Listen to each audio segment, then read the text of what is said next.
The following podcast may contain adult language and conversations revolving around situations not suitable for immature audiences. Spoilers and general political incorrectness can often be expected, so listener discretion is advised.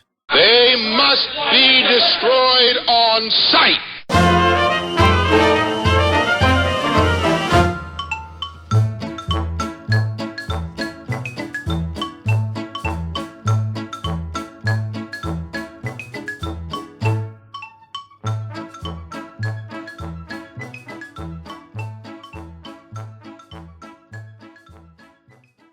Okay, we're back, and this is going to be episode 65 of They Must Be Destroyed on Sight movie podcast. We're back to the sex comedy series. We got that full in swing now. We started with Bob, Carol, Ted, and Alice last week, and now we're into some decidedly lowbrow stuff compared to that movie. I am your host, Lee Russell, and this is my co-host, and I happen to know he's on someone's all-time top 10 worms list. Daniel Harper, how you doing, sir? I'm doing quite well, and I'm hoping to one day experience my very own scary cave. Yes. Yeah, so we're going to be tackling the Cheerleaders and One Night Only later on, but we do have a little teeny bit of house cleaning to go through first. I'm going to go to a comment from a few weeks back. I can't remember what episode this was on. I think it was whenever we started our first joke about the paywall. I think it was like 2 episodes back.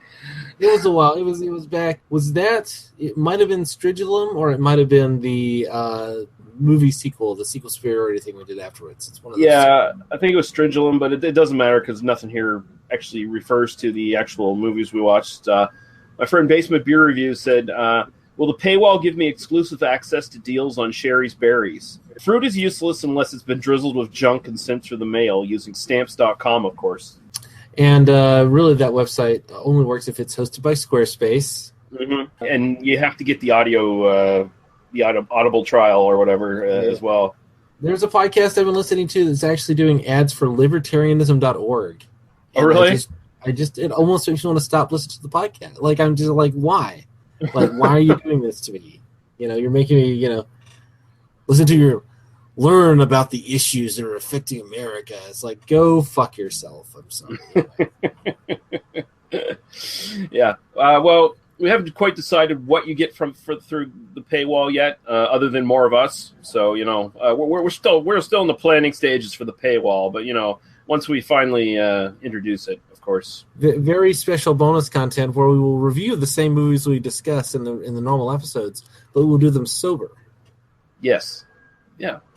Oh, that might be horrific. I don't know if some of these movies, I don't know if we could do them sober.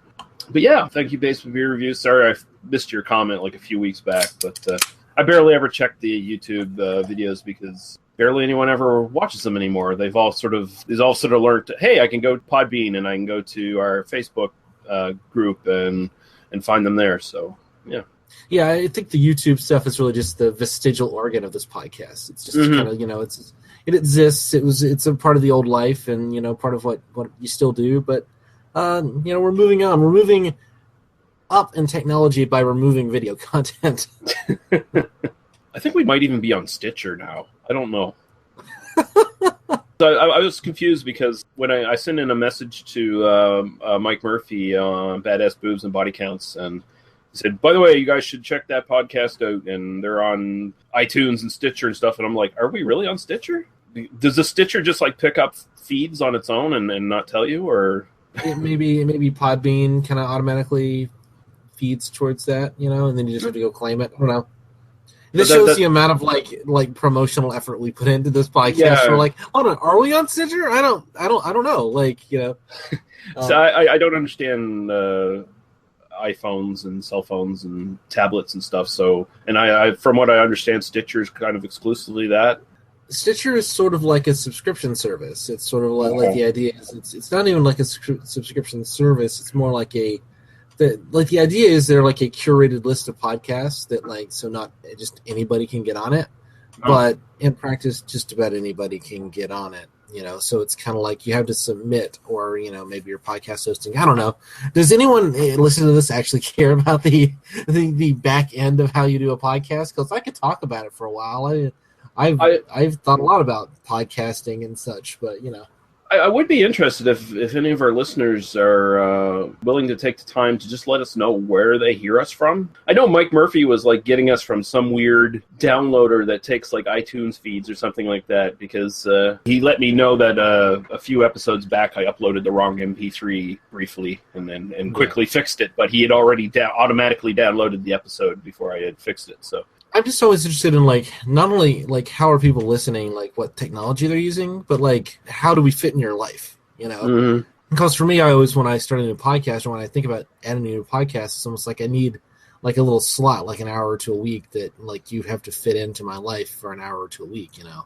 Yeah. And so I'm always curious, like, what are people doing? Like, you know, because I'm often, like, washing dishes or cooking or whatever when I'm listening to podcasts and that sort of thing. So maybe go on our Facebook group and let us know, you know, what do you... To tell us what you're doing when you're listening to our voices in your ear holes and saying naughty things about boobs for the next few weeks. So, yeah, okay. So we'll quickly go to what we've watched. I know Daniel hasn't got anything else. He had a busy week. So I've watched nothing this week. I've done some reading, but I haven't watched anything. I've been just catching up on some other stuff, but. Yeah. The only thing worth mentioning that I watched this week was Green Room by Jeremy Soliner. He also did Blue Ruin that we reviewed in the past. And that piece of shit. He only does movies with colors in the title. Is that the way it works? No, but that's the way it's been going the last two movies anyway. He'll do the Red Dawn, or the next Red Dawn remake. You know? Oh, fuck no. If he does that, then I'm not going to watch any more of his movies. But but it's got the lead actor in Blue Ruin, Make whatever his name was. He's like a supporting role in this one. It's a really interesting story. It's sort of a horror suspense. It's got Patrick Stewart in it, and it's basically about this punk rock band that gets a gig in a skinhead bar. And the gig goes fairly well, all things considered. And then one of the people in the band witnesses something they shouldn't have witnessed, and then they find themselves trapped in the titular green room and basically the bar, and they're surrounded by the skinheads, and the skinheads can't let them leave, and so they're desperately trying to find a way out. And it's an intense, brutal, and very well done, very well thought out suspense picture. With really three-dimensional villains. They're not just racist skinhead stereotypes. They're not just silly fucking cartoons. They're actually they come off as real people trying to figure out how they're going to win. Like you see conversations between them and stuff, trying to figure out how they're going to kill these people and dispose of the bodies. So it's actually pretty interesting, and Patrick Stewart's pretty menacing. Although the promotional stuff for it tries to make Patrick Stewart out to be like some sort of brilliant psychopathic murderer, almost like, oh, you're gonna hate him, you're gonna loathe him, but you're always gonna remember him. And it's like, no, he's actually kind of he's sort of the main villain, but he's also kind of like a background player. Like everybody's plays a really strong part in this movie, so it's very much worth watching. It's already on my top list. Top movies of the year list for this year. Very, very good. I'm definitely going to check that out. I saw some of the advertising for it, and I mean, anything Patrick Stewart, I'm at least interested in. Mm-hmm. And it looked, your recommendation. I saw you posted about it on Facebook, and I was like, all right, fuck, I need to like make the effort to see that. So I will. I say that a lot on the show, where I'm like, oh, yeah, I'm going to see that, and I put it on the long list of movies that I will eventually see. This is one I think will go towards the top of my list. I'm actually very interested in seeing this. So. Right on. And I got to say, man, Patrick Stewart, is this guy he's like 70? He's 75. Is he bathing in the blood of like virgins or something like that? Because that dude does not look fucking. It's a friendship with Ian McKellen. That's the yeah. When you're that close a friend with Ian McKellen, that's just how you do it. Whenever they're holding hands, they share complex protein strings. Yeah, but these ones also have the fountain of youth in them, apparently, because apparently. Yeah. For me, Patrick Stewart will always be Jean-Luc Picard. That's and he's such TNG was such an important show for me growing up. But Patrick Stewart is just brilliant, and also the stuff he's done about violence against women. In his personal life, and he's spoken out very eloquently about that stuff. And I mean, I love him. I adore that man. I think he is just astonishing. So I will definitely make the effort to see that in the next couple of weeks. First thing I saw Patrick Stewart in was Excalibur, by the way, as a kid, and I've loved him ever since. I thought he was awesome in that. So also had young Liam Neeson as well. First thing I saw him in, other than Star Trek, was Dune.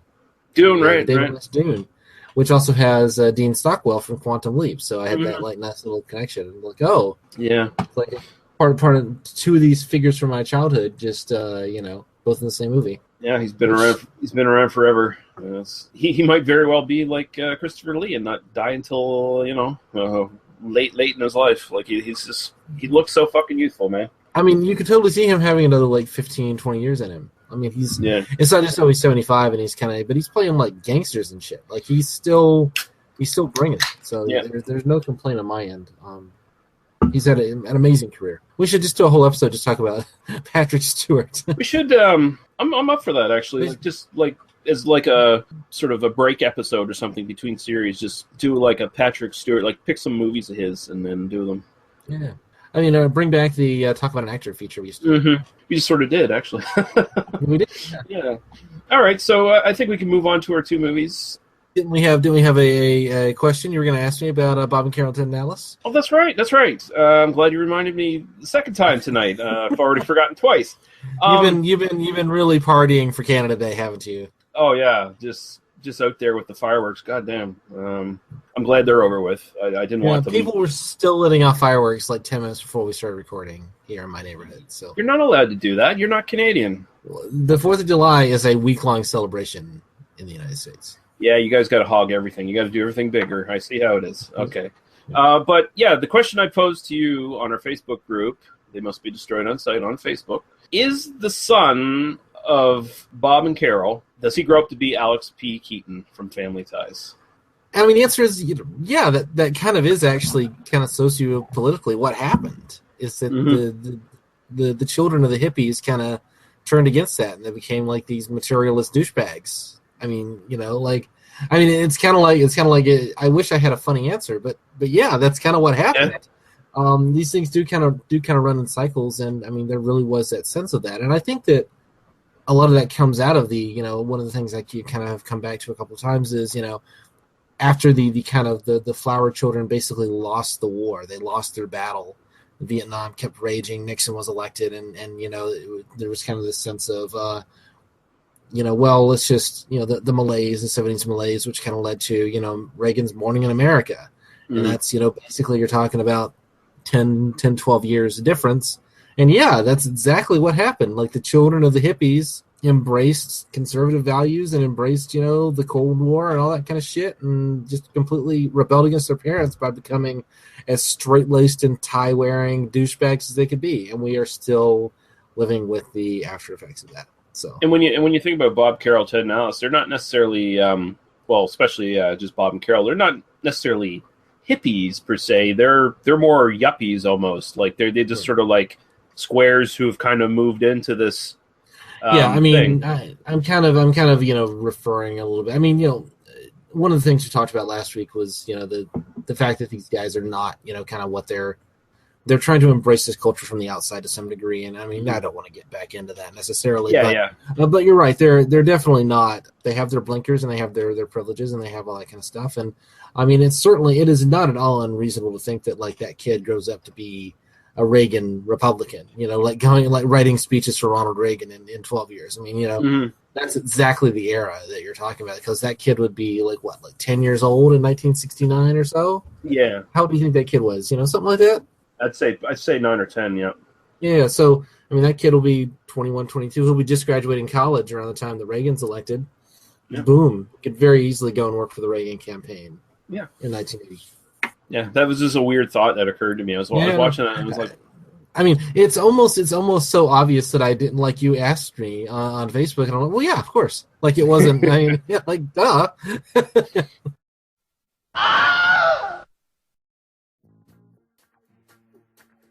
Movies need only 3 things: badasses. You tell me who you want done, and I'll do the hell out of it.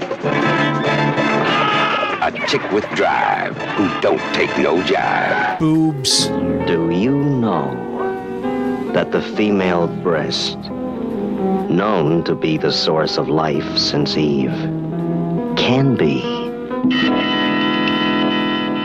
deadly weapons? And body counts. Body count.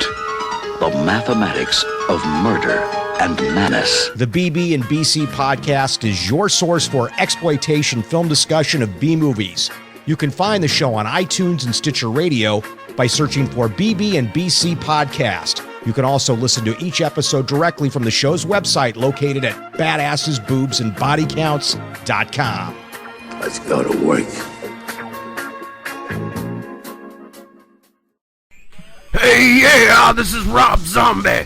And when you're not watching my wife's flat ass deflate even more in every subsequent film I put her in, you should be listening to They Must Be Destroyed on Sight Movie Podcast. Yeah! Mars News Podcast.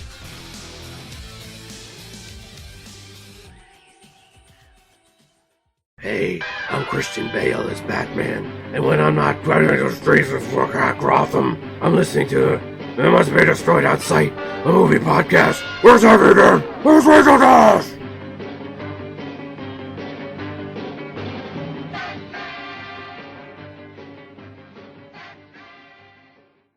Hello, I am Dario Argento, and when I am not making a movies involving my daughter being naked and spreading her butt cheeks for my camera, I am listening to They Must Be Destroyed on Sight, a movie of a podcast. Scusi.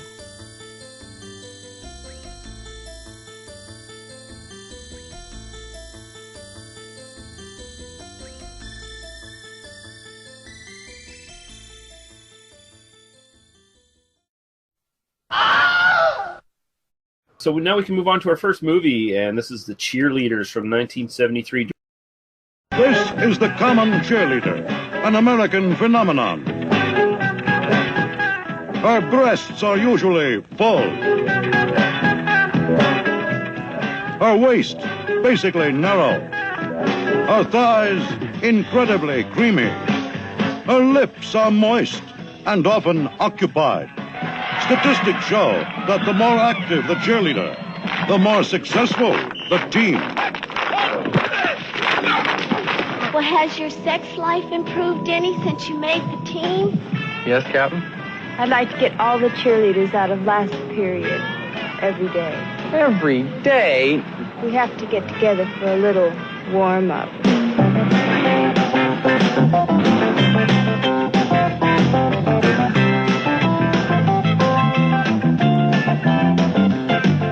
Is it my turn?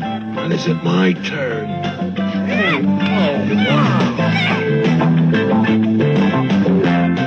It's fair to assume that if 3 cheerleaders can lead a team to 6 victories, imagine what 6 cheerleaders can do.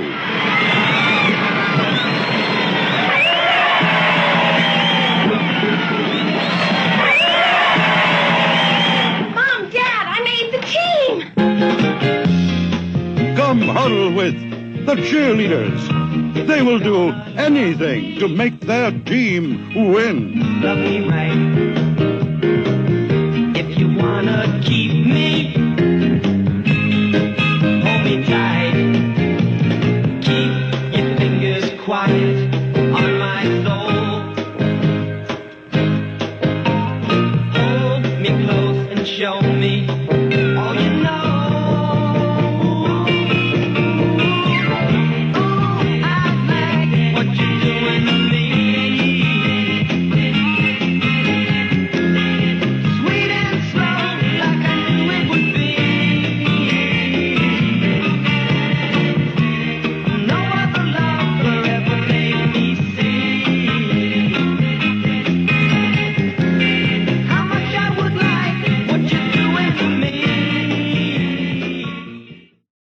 Directed by Paul Glickler, written by Paul Glickler, Richard Lerner, Tad Richards, and Ace Bandage.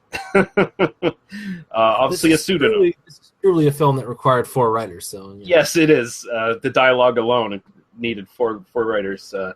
Ace Bandage is obviously a pseudonym and probably the best pseudonym other than one of the people in the cast here, and we'll get to him very quickly. Stephanie Fondue as Jeannie, Denise Dillaway as Claudia, Jovita Bush as Bonnie, Brandy Woods as Debbie, Claire Dia, also known as Sandy Evans, as Susie, Kimberly Hyde as Patty, Richard Meat Whistle as John. That's obviously not his real name. Jonathan Jacobs as Norm. Raoul Hoffnung as Novi. Patrick Wright as Coach Gannon. Terry Teague as Isabel. And, yeah, we don't need any other of the people in the cast there. So I'll throw it over to you for the summary there, Daniel. Sure. This will be shorter than a lot of the other ones that you've heard me do. And you know how like usually I really like look up the cast members and really kind of go into detail on stuff? I did none of that this time. So feel free to dock me points on the podcast hosting professionalism here. Yeah. But here we go. The Cheerleaders, 1973. In a world where high school girls look to be in their mid-20s and rhythmically bouncing on the upper thighs of a football player's sufficient activity to create the semblance of orgasm, the titular cheerleaders ruled the roost at Amarosa High. Jeannie, one of the many losers at the school who has yet to ascend to the title of cheerleader, looks on their shenanigans from afar until she decides to join up with the squad. Allowed on the squad due to a bet between two of the other members about whether or not she'll manage to lose her virginity before the end of the season, wacky shenanigans ensue, beginning with a surreal hazing sequence in which Jeannie has to take a shower in the boys' locker room, and culminating in a plot by the girls to suck all the sexual energy out of an opposing football team in order to make them lose their game. Does our heroine manage to get a rock stop before the end of the season? Listener, some mysteries I shall not reveal in a simple plot summary.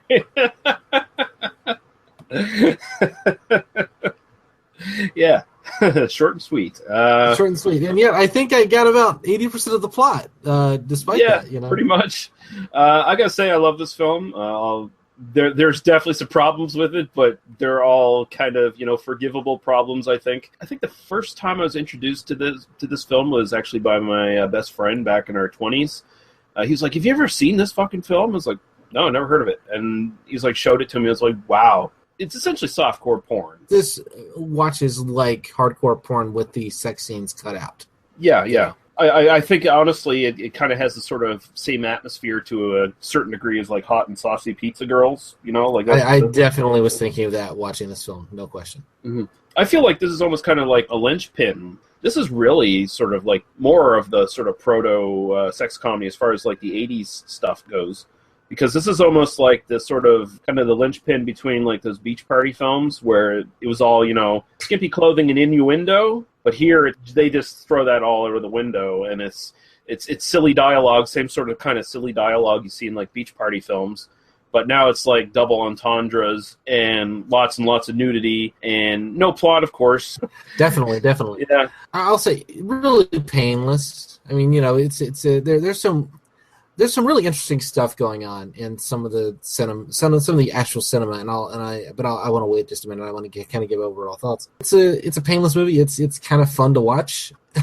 I've seen some people kind of online. I was kind of reading some reviews and some just kind of user reviews on IMDb and stuff, and people will talk about people summarize this plot badly. Like I was kind of looking at like 4 other plot summaries as I was like kind of making mine just to kind of make sure I wasn't forgetting details of the film, which I know I did. But I also was reading plot summaries and going like, people were like, yeah, and they have like a string of football games where they're like, it's like, no, there's only one football game at the end, and that sort of thing. So there's a ton of like people just like misremembering this film to some degree. Yeah. This is the kind of thing I would have really liked when I was 14.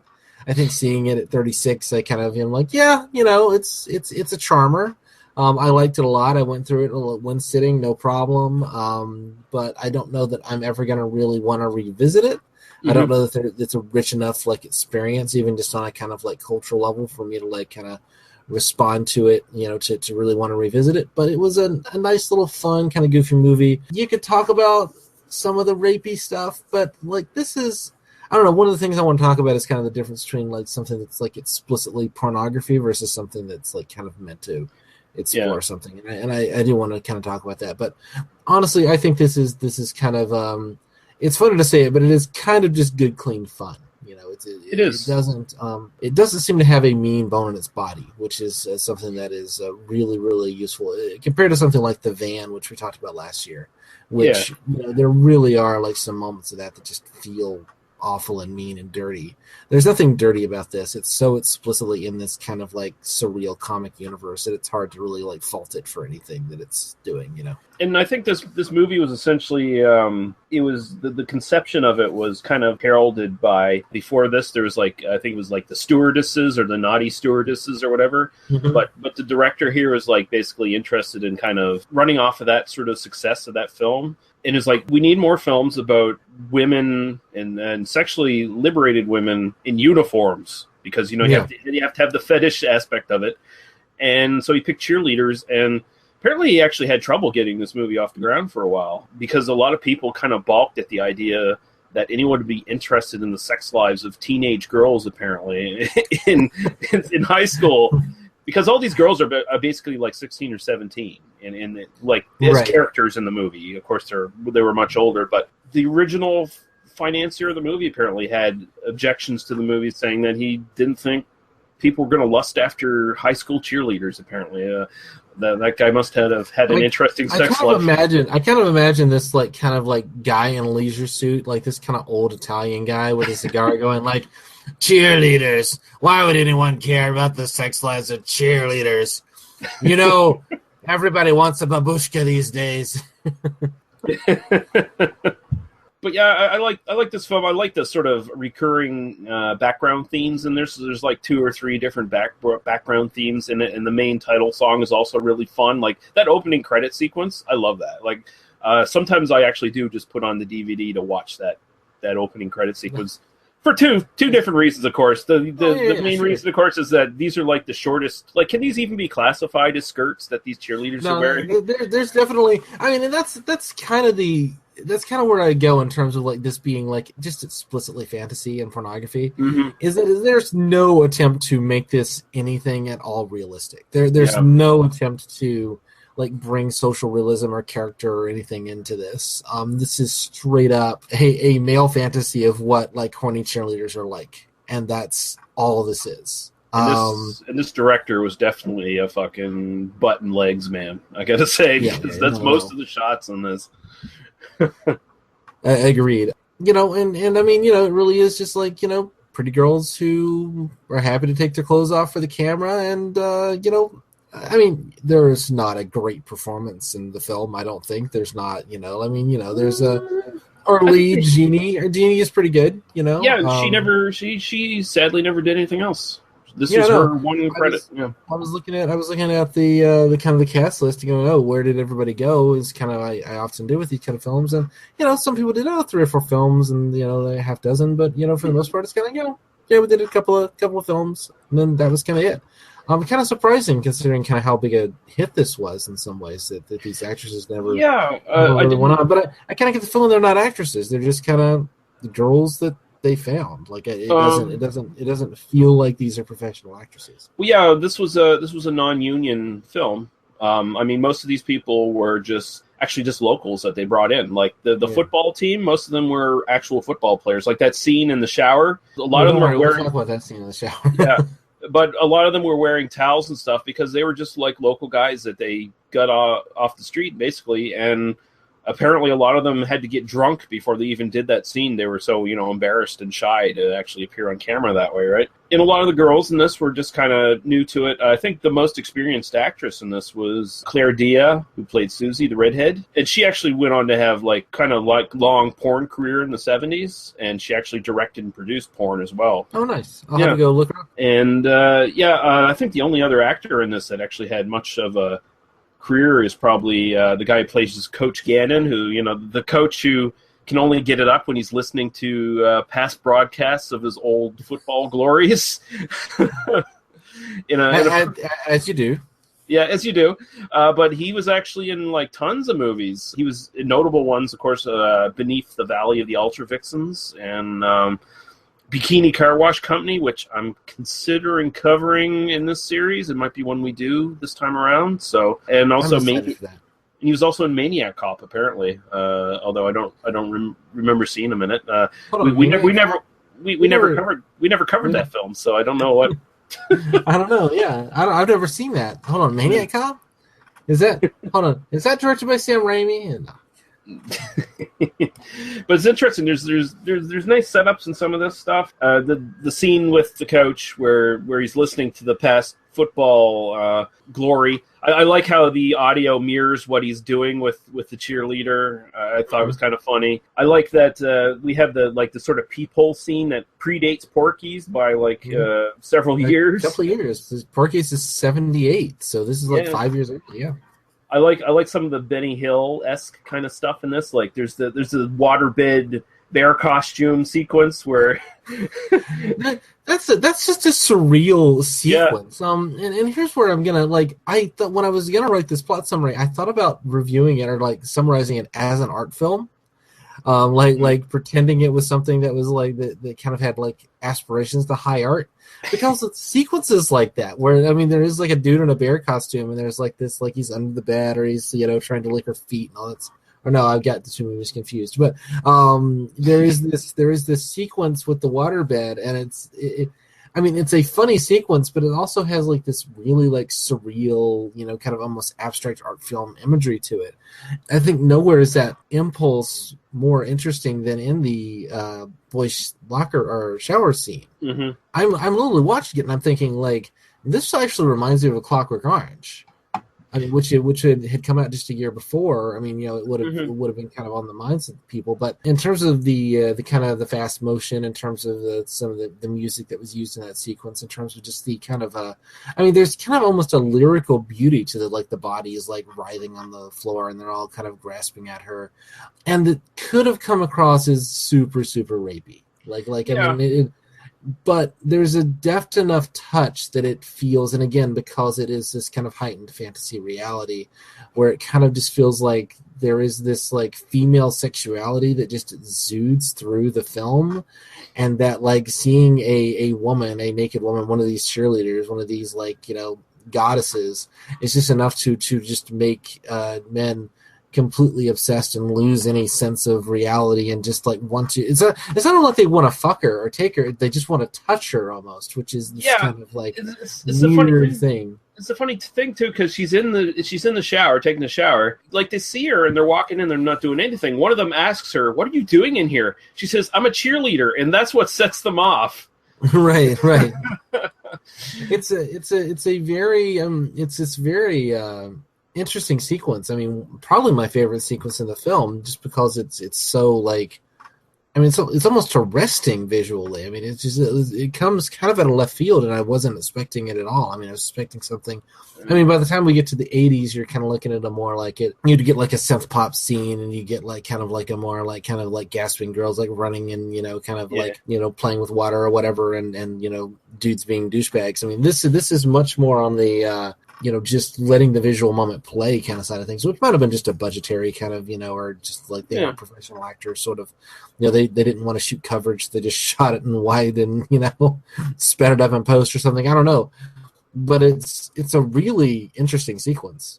Well, yeah, if the actors, like I said, if they were shy to even get on camera, and most of them had to get drunk to do it, you kind of imagine they might have been shy to even, be in the same shot as a naked woman, It might have been pretty unnerving even for them, but they do get into it. And how about Norm there, the milquetoast boyfriend, actually? Milquetoast is giving him a lot of credit. This is nebbish. This is straight up nebbish. But as much as of a fucking wet blanket pushover he is, he actually does the right thing there and tries to get his girlfriend out of the fucking rape pile. No, absolutely. He's there is this, of course there is this sense in which, a sexual prudery and a kind of, enforced sexual purity culture actually helped her out in that case, because he is trying to rescue her from that. Although I never, and again, this is I don't want to defend it for this, but it does sort of I never really thought she was in danger. No. It never is played that way, and it isn't even played as kind of blind to that. I think it really does just feel like there's this charm to the way it plays out. Where it doesn't feel as aggressive as it might have, and it doesn't feel dirty and grungy and grimy the way that you might expect. Although it's weird because didn't the head cheerleader makes the deal with the predatory lesbian coach, right? basically that she'll keep her virginity for the rest of the season. Yeah, they're trying to. I thought there was a bet, right? So so if she manages to keep her a virgin, then the other girl, the coach, has to sleep with the one creepy guy, and then if she does have sex, then the head cheerleader has to sleep with the other creepy guy, which is, it's kind of a plot thread that goes nowhere. There's sort of a moment, There's a couple. There's a couple of that stuff where it's just kind of like, yeah, this was in the script, and then just kind of got dropped completely. Yeah, and those two characters, the two creepy characters, kind of come back a couple of times. You kind of see them like perving in the background, but they're creepy. They're looking at the cheerleaders. Whatever. The lesbian coach, the kind of lesbian sequence actually kind of struck me as it's kind of interesting in the film. It's got, what was it? Is it Beethoven that's playing, like a version of Beethoven? I think something like that. Yeah, I can't remember exactly what, but it's got one of those. Another kind of Kubrick moment, right? The Top of the Orange kind of bit where it's like, oh, we're gonna play, And it's got that. It's got that exercise bike with the old style. What are the muscle tightening belts or whatever the hell they were supposed to be? Yeah, I don't know what those. You just see them in old timey movies, and it's like, oh, I don't know what that's supposed to do. I guess it's just a thing. It's that's kind of where you just land on. This is just pure porn. Like, there's no it's just like they're just doing this for a movie like this to have a lesbian sequence. You normally would expect like, oh, you're gonna kind of play this for male gaze, the way that but it's really no more than it isn't played as like this lascivious, like, oh, look at the. They're not played as like lipstick lesbians, I guess is what I'm saying. Like it is kind of played a little bit more down to earth, a little bit more kind of what these kind of characters might actually be into in their real life sort of thing. So, and I responded to that. Again, I had very low expectations of this film, so maybe that's why kind of going like, actually that I hardly felt like there was a sexual assault happening at all. It's there, but it's just kind of barely sexual assault. Yeah. There's clearly a power imbalance, but And for the record, the actual reason she's putting her hands between the cheerleader's legs is basically just to cover up her private parts, right? So they don't get like a fucking X or NC-17 or whatever. I've been listening to the Rialto Report a little bit on your recommendation. The more you listen to that, the more you kind of get a sense of kind of what the porn business was like kind of in the late 70s. So this is kind of before Pornhead. This is before Beyond the Green Door. This is before Deep Throat and that sort of thing. Yeah. And at this point, the hardcore porn industry would have been almost completely controlled by the mob. Like, that's just the reality of the industry. And so if you were going to try to do these kind of pictures, you had to do these kind of nudie, like you kind of went as far as you could, but the whole point was to do this kind of exploitation cinema, but to not make it hardcore, to do like softcore, just, kind of nudie stuff that's kind of obviously not actual penetration, that sort of thing. Yeah. To try to avoid the mob involvement. And so it's easy to imagine if this film had been made 5 years later, it would have been a hardcore picture. Yeah. It's not hard to imagine. And that kind of connects you right back to Hot and Saucy Pizza Girls, which is straight up. Honestly, I think Hot and Saucy Pizza Girls might actually be a more fun film even than this, But I didn't see this when I was 14, it's a sort of a, I don't know. I think this is the kind of thing I would have watched a lot had I had it on VHS in my teenage years. Should we talk about the football scene? I have one question to ask you before we get to that, though. There's a scene where the cheerleaders are hanging out at Jeannie's place in the first half of the film. Of course, her perverted father is getting his hands over everything he can, cheerleader-wise. The girl, he's teaching her how to play golf, right? Debbie, my favorite, by the way, in this one. Debbie's like, oh, I like your balls. And, of course, golf balls, But his wife shows up. And his wife's like, oh, yeah, what are you doing? Is that Coke for me, dear? Sure, have it. And then she's like, she leaves, and basically before she does to basically stay out of the rough. But she doesn't really chastise him. And I'm kind of wondering, are like these two kind of like secret kinksters where they're okay with other partners and they're okay. She's okay with him maybe frolicking with fucking younger a 16-year-old? Yeah. Yeah. That's, I kind of get that this is, you could, I wasn't even gonna read any like psychological complexity to that. That's just an excuse to make the stupid joke. But you know, you can read it as just kind of like it's the reality of this film that like everybody's just kind of always making a double entendre, and so this is just an excuse to do that. If you do try to view it like as a character moment, you can either view her as like completely oblivious to what's going on, which I think is kind of what's intended by the filmmakers, is that she's just the wife and she's just whatever. She's got a sly look on her face though when she's saying her line. Well, I think that's what's intended by the filmmakers. I think the actress kind of puts it into a different direction. Okay. The actress is kind of like selling it as like she knows what's going on and okay, do whatever you got to do, buddy. There are lots of different like character beats you can read into that, and none of which I'm actually going to want to talk about just because like this film does not deserve that level of analysis. Yeah. But maybe I've just watched it far too many times. I think that's what it is. Well, you could read it as like the boys will be boys kind of reading. Okay, yeah, do what you got to do, whatever. Oh, you can read it as like this girl is not actually going to want to fuck you like because you're a hideous pig, or you can read it as kind of like, oh yeah, go have your fun, and then maybe she's got the football players. She's got like 5 football players in her bedroom, and they're going to come and run a train on her. Who knows, So you've got lots of different options here. There's a seedy underbelly to this film kind of happening off screen. Even the bus drivers get laid in this movie. And he was actually a real bus driver. He was just like an extra they stuck on there, and he probably had the best time in his life right there. I mean, I can only imagine, being like, oh yeah, I'm a bus driver, and then it's like, hey, we want you to act. Oh yeah, how do you feel about we got a pretty girl in a short skirt. She's gonna take off her clothes and like bounce on your thighs for a little bit, and we're gonna film it. Okay, yeah. Oh yeah. Sure, we can do that.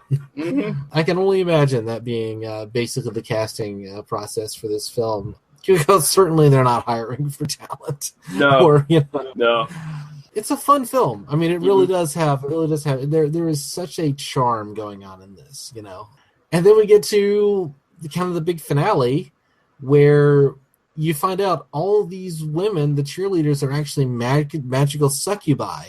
Who were able to like suck the life essence out of the football players and yet like maintain their youthful glow regardless of how much sex they've had. They're completely, and so to the point where like one of my favorite shots in the film are the 2 teams of football players like literally crawling towards one another. Like they're so spent by the like orgasms they've had that they are dragging themselves bodily across the field, completely unable to move.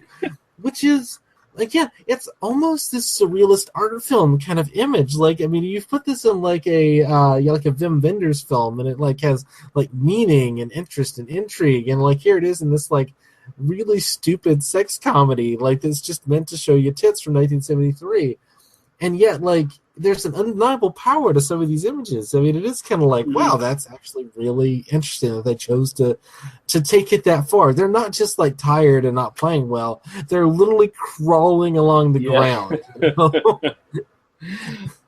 I do love the idea though. Like they actually do follow through with one of the plot points where the guy there who is actually friends with all the cheerleaders and stuff, and like gets them out of class and stuff. He's secretly, he's also a drug dealer. And the creepy janitor, is his supplier apparently. And the janitor, from someone high up, some plot point that they couldn't afford to film apparently, extra characters. But it's like, we need your team to throw the game. So it's like, okay, I got it, man. And of course he does the rhyming shit too, and that scene where they're talking at the drive-thru or whatever. And that's pretty bad. But yeah, he actually, his plan is, I'm gonna have the cheerleaders fuck our team, and how they didn't know they were fucking their team, that's beside the point, of course. They're just the cheerleaders. They don't know the names of any of the players or anything. Like, I mean, But yeah, they basically fuck the brains out of their team, and they're like, and then the head cheerleader comes in, you fucked all of our team, we're in big trouble, we have to hit the town, go to the next town over or whatever, and fuck everyone in that team.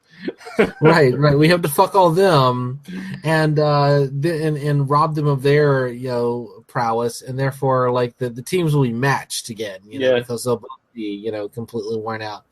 Which is, I mean, what a weird plot point. I mean, just what like, and again, it does play as porn just because like there's that one moment in the movie theater where they find the one guy and they're like three of them that are going down on the guy, and like then it just you kind of pan over and like nobody's noticing that this is happening like 3 feet behind them. Because I read it so clearly as pornography, as fantasy, I cut it a lot of slack because I think that policing fantasy and policing, kind of something that is deliberately intended to be pornography. I mean, it definitely plays by different rules and something that's intended to have any kind of, kind of realism to it, which is something I'm going to talk about when we talk about the next film, actually. But because there is one particular moment that I think I definitely am going to have to call this film out for. It's funny, like I was kind of coming on, I've kind of said all I have to say about this film, I think, ever. I might revisit it and just kind of sit down and let it wash over me again. But it's just kind of a goofy, fun film. I would definitely recommend it.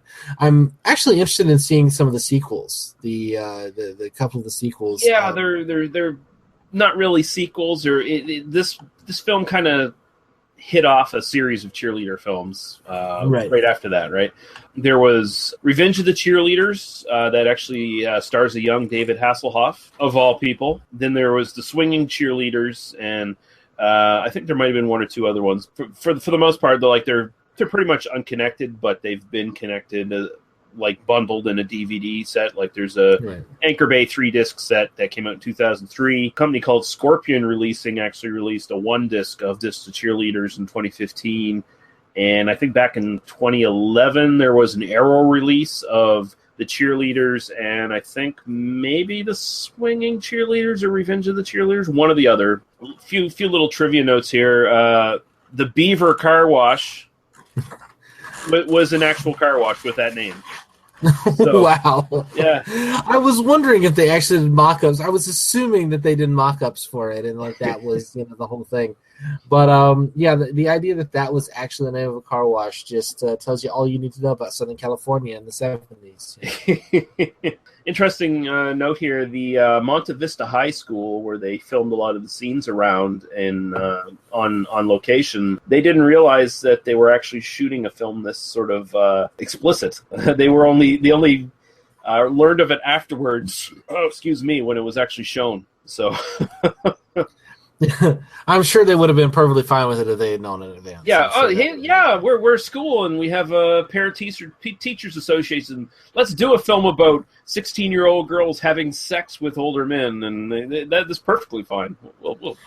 And there's the black girl who has literally has a little modeling sequence in the middle of the film with the coach. Yeah. Which was one of the kind of another one of those kind of interesting surreal moments where he's doing the bit with the kind of the wooden mock-up players. That wasn't the black girl. That was the head cheerleader. Oh, okay. I'm sorry. I got them confused. Which one was which? Although she has a interesting scene there where they're at at Jeannie's house and she sees Jeannie's brother, who's like, by the way, Jeannie's brother. What the fuck's wrong with this guy? He walks in on their room and is like, can you guys keep this music down? I'm trying to study. And he's going off to jerk off somewhere in the bathroom. That's, I get that. I was once a teenage boy. I don't know if you were, but, I was a teenage boy. I understand masturbation. I'm just like, I wouldn't even need a magazine if I walked in on that room. Let's put it that way. Yeah. Maybe he just doesn't have a very good imagination or memory. He's just like, I gotta have the visual right in front of me. I gotta have her grinding on top of me. Yeah. He's not a mature enough masturbator to be able to properly, reach his orgasm without the direct stimulation in his visual cortex. He needs a little more practice. He's so new to it. Yeah. But I think I already mentioned the budget. It was $153,000. I don't know what the box office was, but apparently this made quite a bit of coin back in the day. It did very well for itself. So I can imagine this being a big drive-in movie. Yeah. I mean, and in fact, there's a drive-in in the film, and then there's another film playing. Yeah. Oh shit! I did not look up what film it was, but I know the actual producer of that film or the director of that film. One of the reasons this film got off the ground was that he collaborated with this film's director And oh, nice. So that's why it's in the film, actually. Yeah, I actually wanted to see that film after, I was like, oh yeah, this looks like a pretty decent little film. We'll put that on the list. So I meant to look it up, and I saw the title, but I didn't write it down. Yeah, and it's one I know too, and yet I can't remember the fucking name. But oh well. Like The Blood of Dracula or something.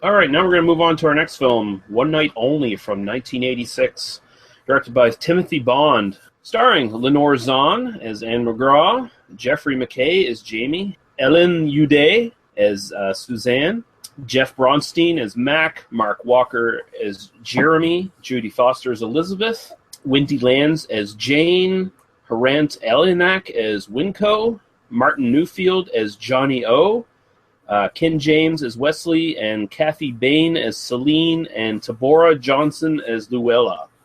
And I'll let you go into your synopsis for this one, Daniel.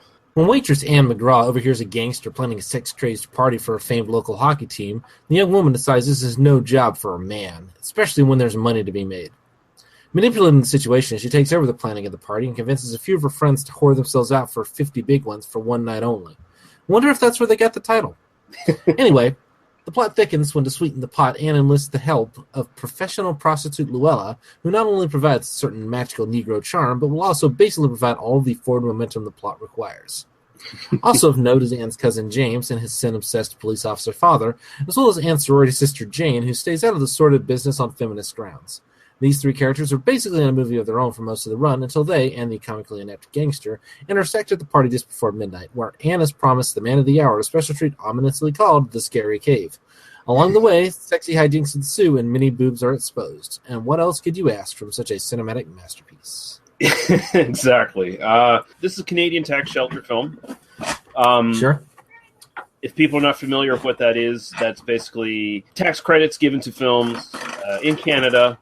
It was a sort of a thing started in the 1970s, and it ran through most of the 80s, basically almost till the early 90s. There still is like tax credits and stuff for films, but for a long time you would see a lot of film producers and stuff from outside of Canada coming into Canada and basically making their films here for cheap. And that's where you got a lot of horror, exploitation, sex comedies, stuff like that in 1980s. Chances are there's a good chance a lot of your favorite films from that sort of those genres in that era may have been made in Canada. So like Porky's is a good example of one of those. But this is probably the most fucking obscure of all of those films that I can find, because there's hardly anything on this. Like Internet Movie It doesn't have a Wikipedia article. Yeah, this film does not have a Wikipedia page. Internet Movie Database does not even list a writer for this film. Just a director. So, well, I'm not sure there wasn't. Well, actually, I should. That was that was a little bit unfair compared to like this one. Script-wise, is a masterpiece compared to the Cheerleaders. Yeah, but this is one of those cheap films that it's one of these films that never really got a DVD release. So it's one of those ones that's kind of lost to VHS. I only got it from a fairly half decent VHS rip, but a VHS rip all the same. And I know you torrented it, Daniel, and you probably got the exact same copy I did, actually. Yeah, well, behind the scenes moment here, Lee, you shared your copy with me that I couldn't find. Oh, that's right. Like I could not. Well, one of the things with locating some of these films is that like trying to search One Night Only is basically impossible. Yeah, I mean, so it was not in any way something that like I didn't put a ton of time into it.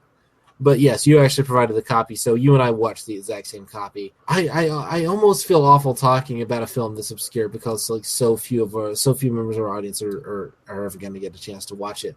But the version that we saw literally has like like dialogue. It does not match up with the sound at some lips don't match up with the sound at sometimes.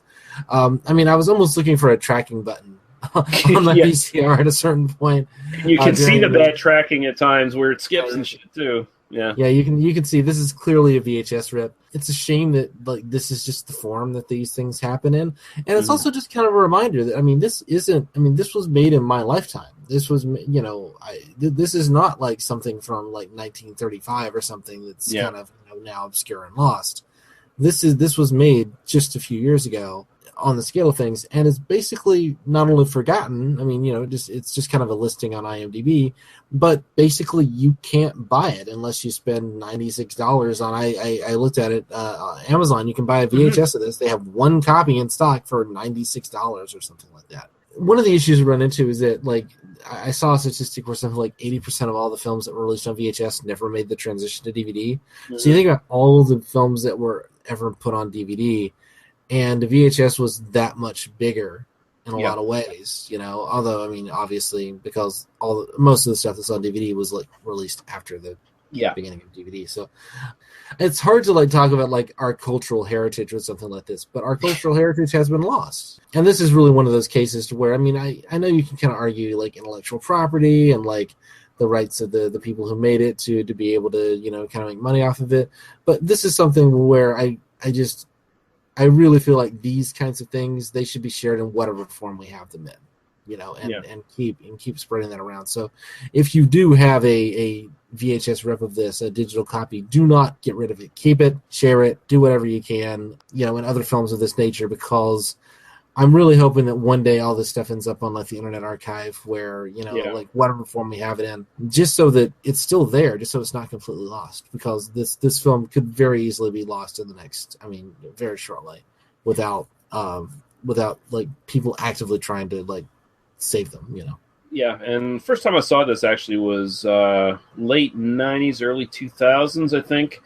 We have two channels up here in Canada. They're Bravo and Showcase. You guys in the U.S. have some sort of equivalent to those, but I think these were kind of copy channels of existing channels in Britain, I'm pretty sure. Yeah, Bravo was kind of the arts and entertainment channel for a lot of years, and then it kind of became like the Real Housewives channel. And it's kind of become the gay channel these days, which is great, but I mean, it's very much like kind of the they do a lot of kind of gossip shows from But both those channels, men, both those channels filled the gap that A&E left essentially when the A&E really went down fucking hill. But yeah, they were showing all this like really high class stuff, and then every once in a while, because these are TV channels and they have to fill time, they'd buy cheap programming, right? And that's where they've ended up where they're just buying cheap programming all the time now.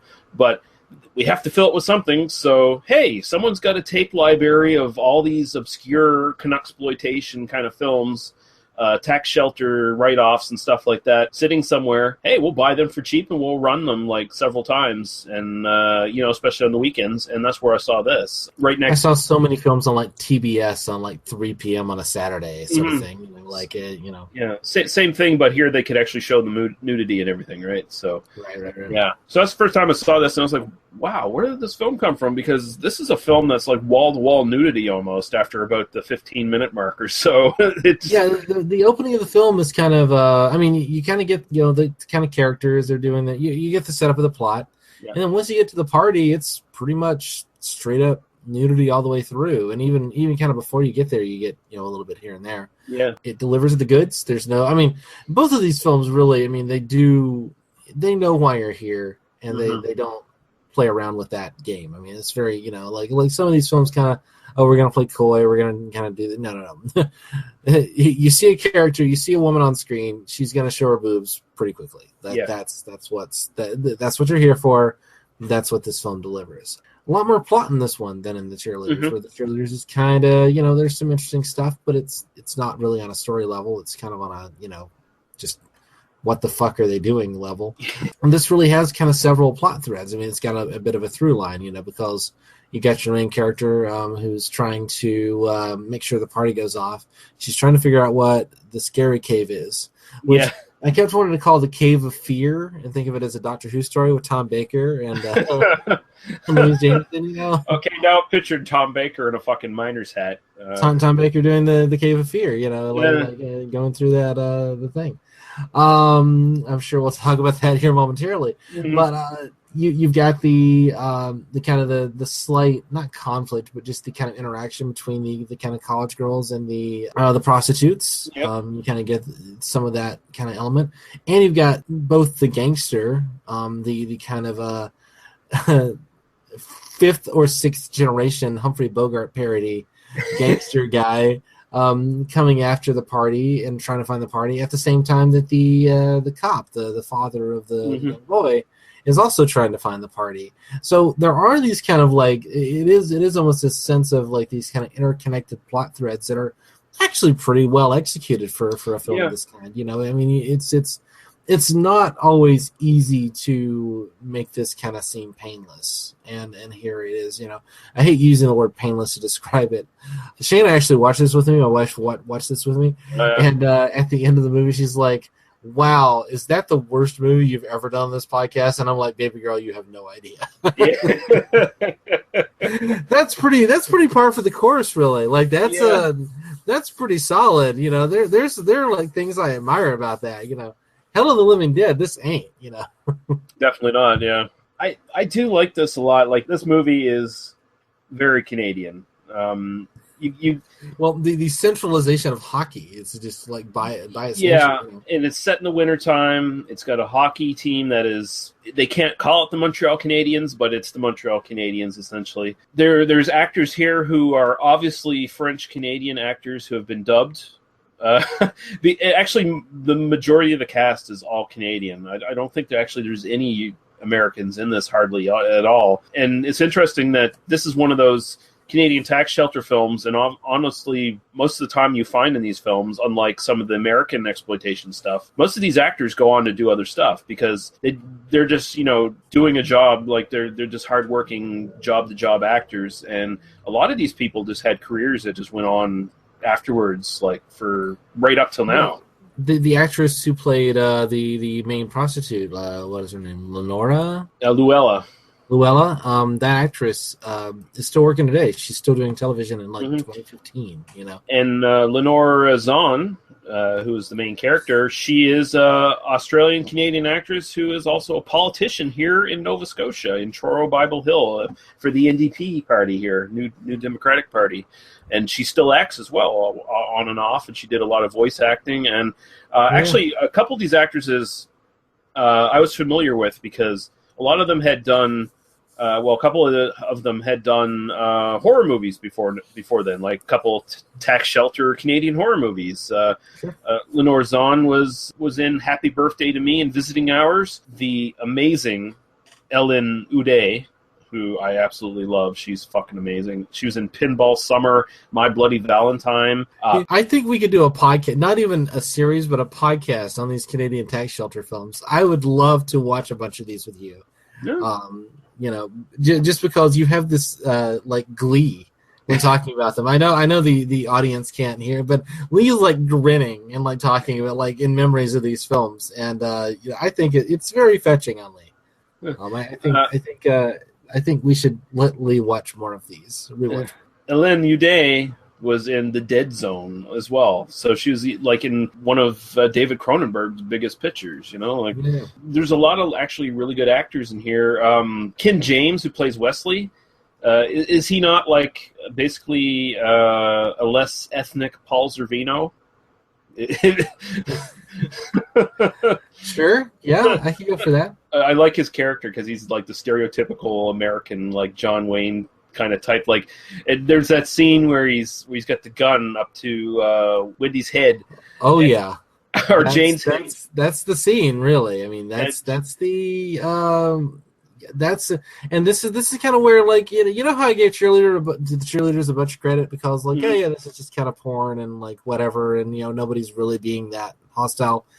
man, this cop is just completely abusing his power to go on his own thing, but also like threatens this girl with death, like literally points a gun to her head, and then she ends up fucking him afterwards, and no, this is not okay with me. This is like deeply troubling. It's weird, isn't it? Because like this film, honestly, it could have they could have made a different film here. They could have made a film that turned into a horror movie. Well, yeah, I mean, it could very easily. I mean, and I mean, just say like that's the like feminist character who is then like turned to like wanting to fuck this guy or whatever. Like I just want to throw that in.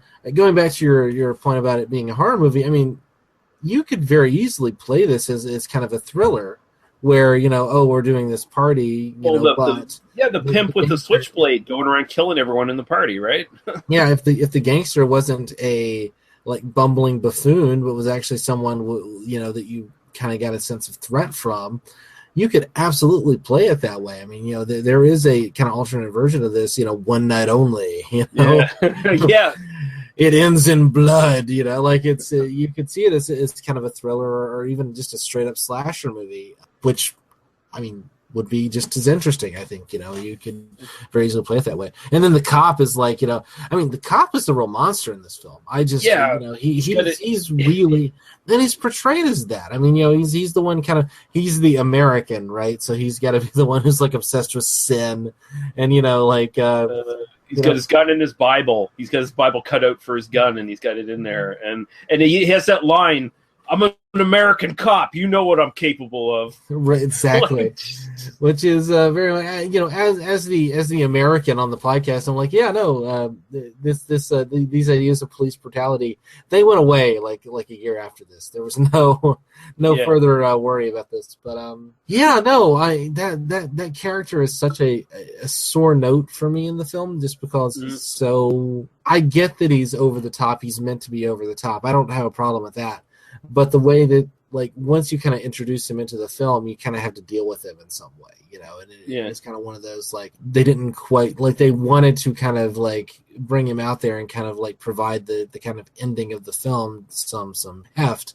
But then once they decided to do that, they kind of unbalance all that section of the film, and they kind of, by treating him as a joke, they kind of treat the way that Janie is treated is definitely treated as a joke as well. And I didn't even read Jane as necessarily feminist. I read her as kind of like a conservative prude who, I think the kind of joke was that she was into like this authoritative daddy figure to boss her around. I thought that was kind of the joke there. I found like the actual sorority girls setting up the party were much more like, I mean, not necessarily hardcore feminists, but a lot more feminist than she was, because they're actually taking like assertive action and they're trying to do stuff. I don't think, I mean, as the I self-identify as a feminist, so realistically, yes, I think that the other women in the film are behaving much more as kind of a modern, like, kind of third wave, sex positive feminists would behave. Particularly the prostitute, who I think is just a delight. She was definitely my favorite character, despite the fact that I can't remember her. Luella was my favorite character in the film. Like no questions asked. She was the one that I was really down with all the way through. But I think Jane is portrayed as, because she's sitting and she's reading, because she's kind of objecting to, she has a line that's something like, why would you do that with your body and that sort of thing. I mean, I think that it does come out of those kinds of anti-porn wars that were kind of going on in the 80s and the 70s and the 80s. I think she is supposed to be portrayed as something of like the kind of intellectual, bookish women's studies type. Just a little bit. And I think that's I think that, then that also makes it worse when like the cop comes in and points a gun at her and suddenly she's like, oh, I just needed a strong man to like put me in my place, Well, I think she's even that's fine if you play it as a kink relationship. I'm fine with that. Yeah. Something. Well, that might be part of it. Although the film really, it doesn't really Yeah. go into that. I'm putting a little bit too much emphasis on this element of it. It was a sore note where I'm like, I had issues with it, but I didn't let it bother me just because the rest of the film is kind of fun and goofy, and it's obviously not really trying to. And this film obviously isn't like important enough to really hang that entire issue on. Well, it is something that's like that was. I think that's definitely going on in the filmmakers. Like the reason they did this was because they were trying to like put one over on the the brainy girl, the prude who secretly is a hypocrite because she likes to masturbate with her loofah in the bathtub. Right. Her long dick-sized loofah or whatever the fuck that thing is she's sponging off with. Well, then again, that's one of those things where like the real feminist action is like taking control of your own pleasure, So there is that kind of that element as well. Again, it's a false note in the film. I think the actress is really good. I think she almost sells the character. She was. I really enjoyed her performance. Well, there's an interesting note here. Did you notice the book she was reading when she was in the tub? I did not. I caught the title, but then forgot it. Yeah, it's a book called Morning Becomes Electra, which is an adaptation of Austria, or I'm probably pronouncing Estria, I guess it is, a Greek tragedy that actually involves themes of incest and Oedipus complexes, which both come out in this film. Yeah, cousin love is a thing, Yeah, I just want to put this out there for anyone listening. Canadian society does not accept cousin fucking. Just so you know, because it's not brought up as an issue at all in this film, but it's a thing that happens in this film, and no one objects to it. Just letting you know, in case someone manages to see this film, don't judge Canada by this film. You did say earlier that Canada had 2 TV channels, so there is that. Nobody in this film has a problem with the fact that these cousins are in love with each other and want to fuck. I mean, at first, I didn't even process that they were cousins because so I'll be honest. A lot of times watching the beginning of these films, I'm just kind of like, yeah, then plot. Now just okay, show me, give me to the actual thing that's happening, whatever. And so I'm kind of eliding over the details of who these characters are to one another. It's just kind of yeah, and then people are going to start getting naked, and then the actual stuff I came to this movie for is going to start happening. But then it's wait a minute, they're cousins? Yeah. Well, because it suddenly dawns on me, and no one is questioning this. It's not they're very explicitly. You could have easily coded them as not cousins. They didn't have to be cousins. Somebody made the decision to make them cousins, and then kept that through every draft, both drafts of the script. Because I assume there were only 2, if there were even 2 drafts of the script, and then that's just the thing that happens in the film. I'm assuming they're saying these are very distant cousins because the guy Jamie, he's American and his father's American. They're from Plattsburgh or whatever in New York. Yeah. So I guess that's the okay. It's okay for them to fuck because they're distant cousins and they're Canadian and American. I guess that's the idea. I think on Jamie's part of you, it's just what happens in Canada stays in Canada. Yeah, incest, he's just kind of hey, I'm in Canada now. It's what fucking cold. We gotta snuggle for warmth. Get over these Canadian winters. What happens in crazy prostitute fucking lobsters biting on my junk hockey player party stays in that fucking crazy lobster junk hockey player party, apparently. Yeah, I want to throw a special shout out to the one who played Elizabeth. Yeah, I think that's the character, the one that's dressed up in the Montreal Canadiens attire, where she's wearing basically just a thong. Yep. Loved it, and she has the thigh high stockings or whatever too. Looked really good. I mean, there are a lot of. There is this. Among aficionados of these kinds of sex comedies, there is the eternal debate: 70s boobs or 80s boobs. Mm-hmm. I mean, it really is a matter of taste, right? In the Cheerleaders, everyone in that is natural, and I didn't see anyone here who didn't necessarily. Maybe one girl looked like she had work done. Yeah. That was the one getting fucked up against the window there. To put them on the glass moment, that moment. Yeah.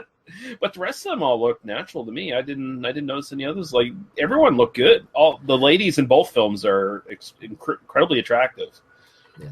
I did find with the cheerleaders that the kind of if we're just kind of viewing on a very superficial level, I mean they do kind of look a little bit like couldn't get into Playboy types. It does feel a little bit kind of like, oh, they've kind of got that thing, but they don't really have the spark.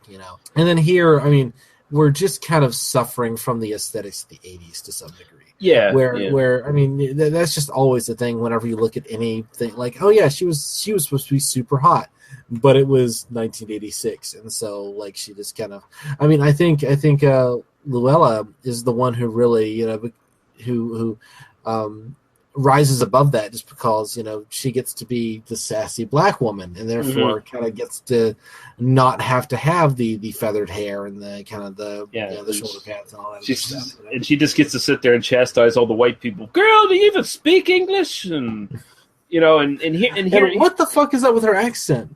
Like, I'm like, is this half Brooklyn, half Creole? I mean, what's happening? No, that's a Montreal accent.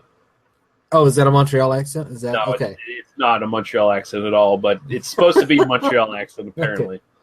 I also want to mention there's two montage sequences in the opening of this film. There's the phone call montage, which goes on for like 5 minutes. Then there's the try-on underwear montage, which I enjoyed a lot more. That also goes on for about 5 minutes. And then they do no other montages for some reason. I was kind of amazed at that, the phone call montage, because I'm like, they shot, like, there's a lot of coverage here. Usually when you've got like a low-budget film and they're doing a montage, it's kind of like, oh, this is something we could give to a second unit and kind of throw a bunch of shit together and not have to pay a lot of money for it. This is like, we've got our, like, a bunch of actors talking on phones and like different angles and different locations and maybe they basically just had like one room that they just redressed a bunch of times and got it done. But it definitely felt like, why are we doing this? Like, there's not even like nudity. I think there's the one sequence where there's like scene girl where getting fucked, she's on the phone getting fucked. Yeah. So I get. I mean, maybe they were just trying to build to that. I don't know. It just felt like this. It is kind of like when you see these kind of low budget films, and then you see the thing that they decided to spend money on, and about like film production, and you're like, what? How did you do? Like, I don't understand. I don't know what this is for. Like, I fundamentally don't know what this is for. You've seen Stray Dog, right? Mm-hmm. The Kurosawa film. Yeah. There's like a 9-minute sequence at the beginning, which is just our lead kind of walking through the ruins of Tokyo, and film historians kind of credit that as this is like the last moment that this existed, and Kurosawa wanted to document it, and so basically he just put it in the film. That's sort of the basic. So I kind of like interpret that phone montage is basically right before the cell phone becomes ubiquitous. They're just trying to document the existence of landlines. Well, that's interesting, because there's actually 2 mobile phone scenes in the rich sorority sister where they host the party. She's got like one of those, and then the pimp himself has a mobile phone. Yeah. He has to pull up the antenna first. He has to pull up the antenna and stick it out the window. Yeah, stick it out the car window. Which it was 1986, and you knew a character was an asshole when they had a car phone. Like that was just it. And so he's almost like he's coded as kind of like Bogart. Is this kind of like comic distillation of Bogart, and this kind of violent pimp, but also kind of like a yuppie, kind of. So he's kind of. There are lots of different ideas that are kind of going in play. I mean, you just get the sense that there's a line of cocaine always off screen with this guy, right? Yeah, because he's laughing at everything. Like, hey, I got my mobile phone, and he starts laughing. And why are you laughing? You're laughing at the fact that you have a phone in your car? Like, cocaine. It's a hell of a drug. Yeah. So we're talking about the Scary Cave? Scary Cave, I think. That's the Bravo sort of So did you have an expectation of what this was going to be when you first watched the film? I did not expect this. I definitely did not. But, wow. That's quite the sequence. That's... So Shane and I had a debate when we were watching, or kind of not a debate, a conversation. She's like, is it anal? Is that what he's getting? Like, is that the midnight, like, That's what I okay, was the kinda scary thinking, cave is yeah. anal, you know? And I'm like, no, they built it up too much. Like, and I was thinking it was going to be something involving, like, a girl with, like, a mouse trap in her pussy or something. Like, I was thinking it was going to be, like, you know, like, really explicitly, like, you know, scary, you know, like torture porn kind of thing. And then when you actually get there and you see it, and it's like, again, kind of this, like, really interesting visually sequence of this guy who just apparently he gets off one time a year when he can set up this thing, and you know, I mean, you got to think, like, how do you get like 20 girls to agree? I mean, it's doable. I'm not saying it's not doable, but you know, you got to think, like, this is got to be, like, you know, he waits all year for this. You know, you get, and I'll explain it for the listeners because there's probably no one's going to see this fucking film in our listenership. So essentially what this is, the scary cave, is this long human centipede without the, you know, attachment to mouth to anus kind of thing, of women, beautiful women, topless, wearing panties, and they're all done in a row all through the hallway of this house, and they're bent over. They kind of have their legs spread, and they're kind of bent over each other's, like, so one girl's tits kind of in front of the other girl's, like, butt sort of thing. Yeah. And so they're faceless, and they kind of form this tunnel of, like, this kind of triangular tunnel of, like, pussy and tits and facelessness. And then the dude, like, he lies on his back and he's got a miner's helmet on, and then he, like, crawls through it and, you know, gets off that way. Well, it's interesting because he crawls through it on his back, and he's looking upwards, and he's seeing these. And then, by the way, the panties all these girls are wearing are like sequined panties, like they're so it's very well. Luella had 4 whole minutes to set this thing up, so you know that, like, she really went all out and got, 4 minutes. I can find 20 girls and get them in, like, matching sequin panties and set this up. She probably had sequin panties out in her truck. It's like, girls, go get the sequin panties. Go get sequin panties C2. You know, not the C3 one, C2. You know, like, she knew exactly which pairs to get. They were all sized appropriately. It was a thing. Yeah, this crack is only playing 5,000, so don't get the good ones. Get the V level ones. 50 big ones. You interpret that as 5,000? Because I was like, 5,000 seems a little low for all. You know, like 50,000 is kind of what I was thinking. Well, you know? I think it was 50,000, but I think the deal was that the sorority girls had to split it with her, and then she had to split it among everyone else. And right, yeah. So yeah, that's like $5,000 split among, like, the 30 people that end up showing up to this thing is not that much money, even in 1986. You know? Yeah. So anyway, he goes through his scary cave as it is, and he comes out the end, and you almost kind of wonder if that's almost a womb kind of reference, because he's basically given birth, because he's wearing a diaper. He's got this sort of baby fetish kind of thing. They definitely play it that way. I mean, you could. I wasn't necessarily going to talk about the fetish, the fetish side of this, but I mean, there's certainly an element of, you know, he's being reborn. He kind of comes in, and then he's comforted by all the women. Like, it's not like what gets him off. I mean, he does enjoy the view while he's going through it, but it seems like the real kind of emotional catharsis is, you know, the kind of being comforted and held. And he hugs Luella in a blonde wig in a bathrobe, dressed up as mom, and then all the girls sort of crowd around him and spank him a little bit and hug him, and that's like, you know, the wah thing, you know, where oh, baby needs his bottle, you know. Yeah, and after that, of course, that kicks off the end scene where all the storylines come together, and you have the chase to the house, and Ellen Udays finds the stuck-up hockey player, only wants to think about hockey, but and the whole sort of crux of bringing him to the party was like to try to loosen him up and get him laid and drunk. And then also there's, and apparently he's got the big dick, like, that was because that's what she was after, was a big dick the whole time. You know? That was her subplot, because she goes through, like, a couple guys on the team, and she's just, you know, every time she sees one of these guys junk, she's like, disappointing. She's a bit of a size queen, and, you know, like, I'm not a large man, but you know, I have a certain respect for, you know, if that's the thing you're into and that's what you need, like, go for it. Like, that's you know, find your pleasure. That's that, you know. I'm good with that, you know. And I gotta say, I love her.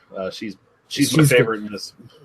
She's great. I mean, I think the fact that you love her and I love Luella kind of speaks to our preferences in terms of, both characters and possibly sexual partners. So, there is that. But yeah, and honestly, I don't really have anything else to say about it. I like it. I think it's really good, obscure sex comedy. I mean, really super obscure. I'd never heard of it. I mean, I'd never seen it, but I'm really glad I got to see it. Shayna thought it was awful. I didn't think it was awful. I thought it was perfectly kind of acceptable, sex comedy from 1986. I really liked the bumbling gangster. I kind of liked, there's some tonal issues in terms of like he's a threat, but then he's not a threat. He's kind of goofing around, but he's not. But a lot of like 80s comedies kind of have this issue, and even like 80s like action movies kind of like have this issue of like how to play that kind of balance between comedy and threat, from the heavy. So I don't mark it too strongly about that. You could argue this is kind of a proto-feminist kind of thing, but I'm not really gonna. Yeah, it's not worth. It's not even worth arguing, honestly. I mean, it's fine. It's just kind of.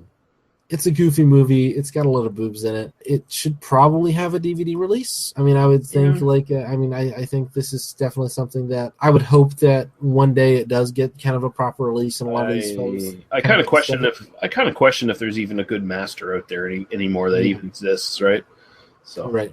Well, even just taking the VHS that's out there and just like taking them and archiving them in some way and like putting them out there for collection. Yeah, that's the thing. There's a lot of lesser films out there that have gotten DVD releases, so I mean, this pan and scan version. I mean, obviously, it would be better to see the widescreen and all that sort of thing. But what I'm left with, and it's hard to like say. I mean, this isn't like a masterpiece of a film, no, but it's good enough to be worth preserving. It's good enough that like people should get to see it, and in kind of looking at like the other films that these guys produced and that sort of thing.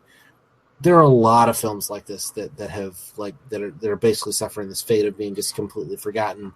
And it's just a fucking shame, and I really hope that some company steps up and figures out a way to preserve these. Yeah, I mean that's some group. That's one of the small reasons why I wanted to actually do it on the podcast was just like to kind of document it almost. Yeah.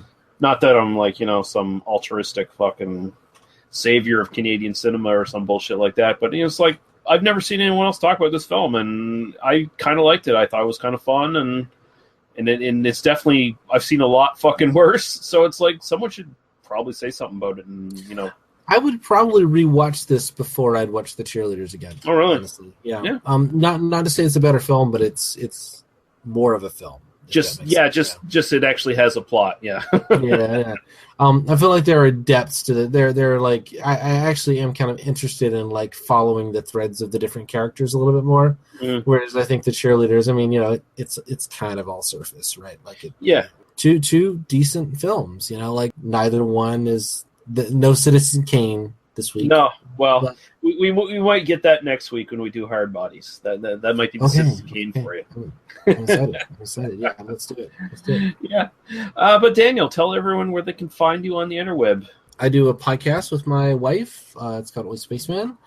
We have a bunch of different threads. We've done some Doctor Who was kind of where we started, but we do Red Dwarf, and we've done some bonus stuff, and we got some other stuff coming up. One of those things is They Must Be Destroyed on Site, which kind of gets posted along with Oi Spaceman. And hopefully we're going to start that Homicide Laugh on the Street podcast here pretty soon. And all of that you can find at oispaceman.com. I also write a kind of weekly-ish sex and gender column over at eruditorumpress.com. So go check that out as well if you like listening to me talk about orgasms. Yeah, and your article about Death Proof was exceptionally good. So it's worth reading. Yeah, I think next week I'm going to talk about cucks. Ah, cucks. Yeah, I'm going to talk about the cuckold fetish and how the alt-right, right-wing, conservative kitty Nazis don't understand it at all. So that's what I'm going to write about next week. Right on. And of course, you can find everything that Daniel and I do on tmbdos.podbean.com. And, of course, the best place to go to talk to us is They Must Be Destroyed on Sight on Facebook. That's the best place to put your comments and questions. That's the best place to find other people talking about shit on this podcast, and we respond to everything. So we look forward to getting more comments and questions. It could be anything, criticisms, requests for movies, anything. We just want people to talk back to us because we want to engage the community. So give us names of actors you want to hear us talk about at the beginning of episodes. You know, give us just anything. Like throw it out there. We don't have to just review movies. We can do all kinds of things. You know, Hey, let's talk about Immanuel Kant on an episode. Let's talk about Critique of Pure Reason on an episode of this podcast. We'll read Critique of Pure Reason, and then do a detailed phenomenological analysis of that philosophical system. Yeah, I don't think I'm going to read a book. Maybe people should just give us ideas for Movie God game because we haven't done that in a while. We haven't done Movie God in a while either. Yeah, you're right. Yeah, I mean, I think just send those private messages to Lee so he can hurt me with Movie God. If you're going to give us suggestions for Movie God, just direct message me in my inbox or or me if you want me to give them to Lee. That would be the other option. So yeah. But yeah, we definitely want feedback. Don't be shy. Even if you have something just totally unrelated to the podcast, the episode in question, you just want to talk about something, that's what it's for, because we want to talk movies and stuff. So, yeah. And we bullshit with people all the time on the internet. Like, it's just it's just a thing we do now. So if you come and chat with us on the Facebook page or, on our Twitter or whatever, we'll probably get into a conversation with you. It's just a thing. Yeah, be more that's why we do a podcast, right? To talk to people. Well, I mean, be more like one of our really good posters on the Facebook page, like Cameron Sullivan, who's always dumping stuff on our group. Yeah. Okay, we're gonna go out. I think we're gonna go out on the Honey Boys. I Like What You're Doing to Me from the Cheerleaders. I think that's the one. And man, I had to go to some extreme lengths I basically had to rip this from the actual movie itself. A version of it anyway from the movie itself just to get it for the podcast because apparently it just disappeared off fucking YouTube. It was here a month or so ago when fucking Badass Boobs and Body Counts did their episode on the Cheerleaders. But after that, apparently they destroyed the internet and no one can fucking have the song anymore. So you should have just ripped it from them. Yeah, I could have, but I don't want to steal from them. They're our friends. I don't want to steal from our friends. If they were our enemies, I would steal from them. But yeah. Yeah, fair enough. The Badass Boobs and Body Counts podcast must be destroyed on sight. Yeah. And by the way, check out their episode on the Cheerleaders as well. It's really good. So I will. Now that I've seen the Cheerleaders, I'm going to go back and check that out because I was curious about it. And in fact, downloaded the Cheerleaders on the I'm going to listen to their episode. And then I told you I had it. And you're like, oh, we should throw that in the sex comedy series. And I'm like, oh fuck. Now I can't listen to that episode because we're going to talk about it on this show. So nice. All right, guys, we're going to take off. Thank you very much for listening. We'll be back next week with, at the very least, Hard Bodies, and I don't know what the second film's going to be. We'll decide, and we'll let you know beforehand on the Facebook group. And until then, thank you, Daniel, for joining me. And thanks so much for having me, as always. And until next week, think about the jiggle. Yeah, think about the jiggle or jump into the scary cave. One or the other. One or the other, yeah. Bye-bye. Bye.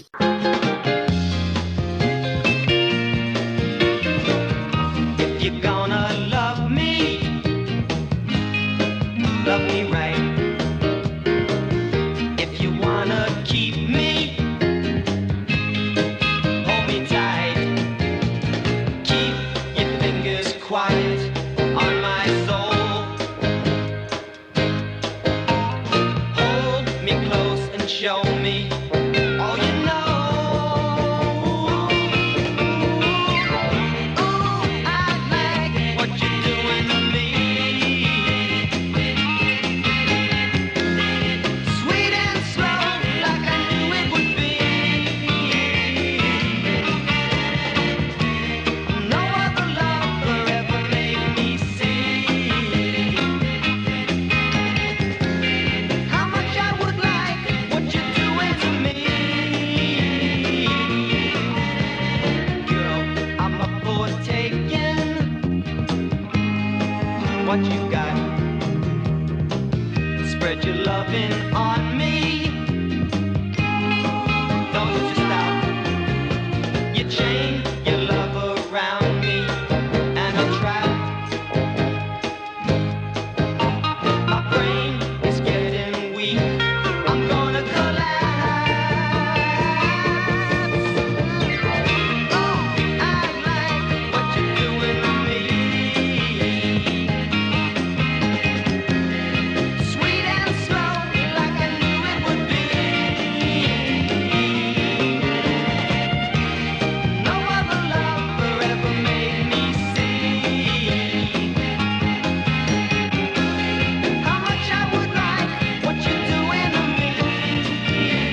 Thank you for listening to They Must Be Destroyed on Sight.